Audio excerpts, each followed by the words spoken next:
sisy afa-tsy ny fifampiresahana ary fametrahana fototra demokratika ihany mialohan'ny fifidianana ny vahaolana manoloana ny toetra iray eto amin'ny firenena amin'izao fotoan'izao hoy ny antoko TEZA. Nambaran'ny filohan'ity antoko politika ity fa mety hitarika disadisa hatrany ny fifidianana raha toa ka tsy misy ny fanovana ny lalam-panorenana ary lalam-pifidianana lalana momba ny serasera hifanarahany rehetra.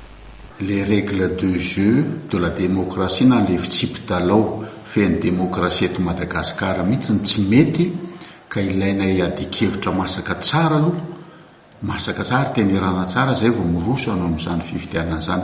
Inavo moa les règles de jeu dia averin'ny tezetiny hoe voalohany indrindra constitution, faharoa code électoral sy ireo amboaran-dalàna amin'ny fehiny fifidianana, ny fahatelo lalàna amin'ny fehiny toko, ny financement antoko, financement na campagne électorale, ny fahaefatra code de communication ary ny fahadimy ireo corollaire rehetra manodidina démocratie anisan'izany le 60-082.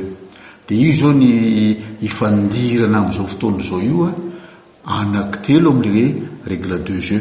Voalohany le code électoral, ny faharoa le 60-082 hidina an-dalambe fa tsy mety ny ataon'ny mpitondra dia mangataka lalana amin'ny mpitondra hoe mba meo alalana zay fa hitrongy anareo. Lalana kitalatala ohatran'izany ny fampifehezana eto amin'ny firenena ity eny tsy mety. Dia zay no mahatonga anao hoe aleo aloha miady hevitra tsara, hiadikevitra lalina tsara inavony tsy mety amin'ny constitution, inona tsy mety amin'ny code électoral, inona tsy mety amin'ny loi sur les partis sy ny financement na campagne, inona tsy mety amin'ny code de communication sy ny sisa. Masaka tsara le adihevitra ary adihevitra tsy kitoto fa mba atao tena araka ny tokony ho izy. TEZA.Raharahan'ny tia masimapara raha azo VM fotsiny ny olana amin'izao fotoan'izao hoy ny TEZA fa ilaina amin'ny fandraisana anjaran'ny malagasy rehetra.